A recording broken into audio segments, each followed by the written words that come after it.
जेव्हा आपण बाहेर जेवण्यासाठी रेस्टॉरंटमध्ये जातो तेव्हा सर्वात जास्त ऑर्डर करतो तो म्हणजे शाही पनीर। आज मी बनवत आहे घरच्या घरी खूपच चविष्ट आणि सोप्या पद्धतीने शाही पनीर। शाही पनीर बनवण्यासाठी खूप साऱ्या मसाल्यांचा वापर केला जात नाही, अगदी कमीत कमी मसाल्यांमध्ये हे बनतं। तर सर्वात आधी आपण पनीर साठीची ग्रेव्ही बनवूया। त्यासाठी मी इथे घेतलेला आहे एक कांदा, तो आपल्याला रफली चॉप करून घ्यायचा आहे। त्याचबरोबर इथे मी घेतलेले आहेत 3 टोमॅटो।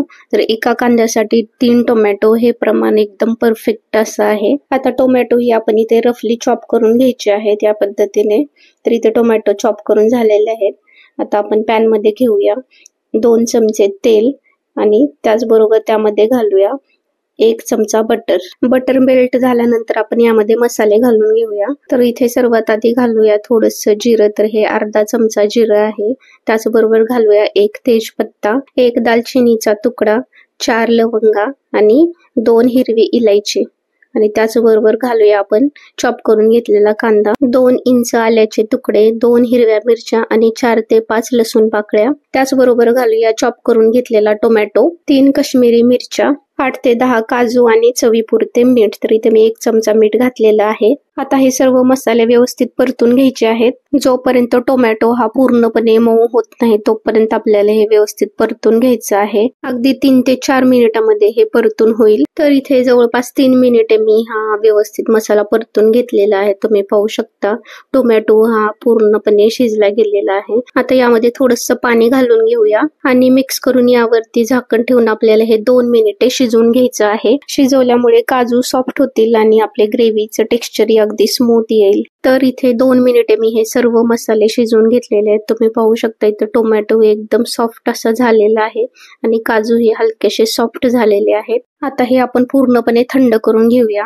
हे थंड होत आहे तोपर्यंत आपण आपला पनीर कट करून घेऊया। आजची ही रेसिपी तुम्हाला कशी वाटत आहे, आवडत आहे का? आणि आवडत असेल तर व्हिडिओला लाईक करा आणि चॅनलला सबस्क्राईब करा। तर इथे मसाला हा पूर्णपणे थंड झालेला आहे। आता यामधला तेजपत्ता आपण काढून टाकूया आणि हे मिक्सरच्या भांड्यामध्ये घालून आपल्याला हे एकदम बारीक स्मूथ अशी याची पेस्ट बनवून घ्यायची आहे। आधी हे तुम्ही असंच वाटून घ्या आणि नंतर यामध्ये थोडंसं पाणी घालून याची स्मूथ अशी पेस्ट करून घ्यायची आहे। तुम्ही पाहू शकता या पद्धतीने अगदी स्मूथ अशी पेस्ट बनते। तुमची जर अशी पेस्ट बनली नाही तर तुम्ही याला चाळणीमध्ये एकदा गाळून घ्या, म्हणजे स्मूथ असं टेक्स्चर येईल। यानंतर त्याच पॅन मध्ये मी घेत आहे 3 ते 4 चमचे तेल। त्याचबरोबर यामध्ये घालूया 1 चमचा बटर। बटर मेल्ट झाल्यानंतर यामध्ये घालूया अर्धा चमचा जिरं। त्याचबरोबर घालूया पाव चमचा हळद आणि अर्धा चमचा लाल तिखट। आता हे आपण फक्त 30 सेकंदासाठीच परतून घ्यायचं आहे। खूप वेळ मसाला हा परतायचा नाही, खूप वेळ परतलं तर ग्रेव्हीचा कलर हा छान येणार नाही। आता लगेचच यामध्ये आपण बनवून घेतलेला मसाला ऍड करून घेऊया आणि मसाला घालून घेतल्यानंतर आपल्याला हे 2 ते 4 मिनिटे हे व्यवस्थित मसाला तेलामध्ये हा परतून घ्यायचा आहे। तुम्ही पाहू शकता ग्रेव्हीचं टेक्स्चर अगदी स्मूथ असे झालेलं आहे। एकदम मस्त अशी ग्रेव्ही आपली बनलेली आहे। तर इथे जवळपास 3 ते 4 मिनिटे मी ही ग्रेव्ही तेलामध्ये परतून घेतलेली आहे। तुम्ही पाहू शकता। आता यामध्ये आपल्याला थोडंसं पाणी घालून घ्यायचं आहे। खूप सारं पाणी घालायचं नाही, शाही पनीरची ग्रेव्ही ही हलकीशी थिक असते, त्यामुळे अगदी थोडंसंच पाणी घालायचं आहे यामध्ये। आता हे आपण व्यवस्थित मिक्स करून घेऊया आणि मिक्स करून झाल्यानंतर यावरती झाकण ठेवून आपल्याला ही ग्रेव्ही 2 ते 3 मिनिटे व्यवस्थित शिजवून घ्यायची आहे। तर इथे जवळपास 3 मिनिटे मी ही ग्रेव्ही शिजवून घेतलेली आहे। तुम्ही पाहू शकता ग्रेव्हीचा रंग ही अतिशय सुंदर असा आलेला आहे आणि ग्रेव्हीचं टेक्स्चर एकदम स्मूथ असे झालेलं आहे।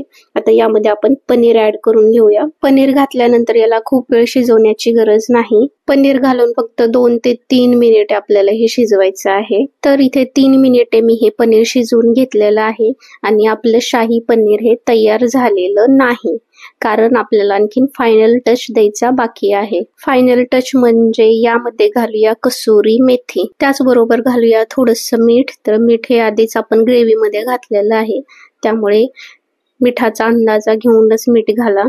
आणि त्याचबरोबर मी इथे अर्धा चमचा साखरही घातलेली आहे, तर ते माझं राहून गेले इथे दाखवण्याचं, तर तुम्ही अर्धा चमचा साखरही घाला आणि आता हे आपण व्यवस्थित मिक्स करून घेऊया। तर इथे आपले शाही पनीर हे तयार झालेलं आहे। वरतून थोडीशी कोथिंबीर घालूया। अगदी चविष्ट असं बनतं हे पनीर, अगदी रेस्टॉरंट मध्ये मिळतं ना तसं बनतं। तुम्ही नक्की एकदा ट्राय करा। अगदी कमीत कमी मसाल्यामध्ये हे बनवून होतं. तुम्ही ग्रेव्हीचा कलर बघू शकता, अतिशय सुंदर आलेला, एकदम स्मूथ असं ग्रेव्हीचं टेक्स्चर आहे. रेसिपी आवडली असेल तर व्हिडिओला लाईक करा, शेअर करा आणि चॅनलला सबस्क्राईब करायला विसरू नका. पुन्हा भेटूया एका नवीन रेसिपी बरोबर.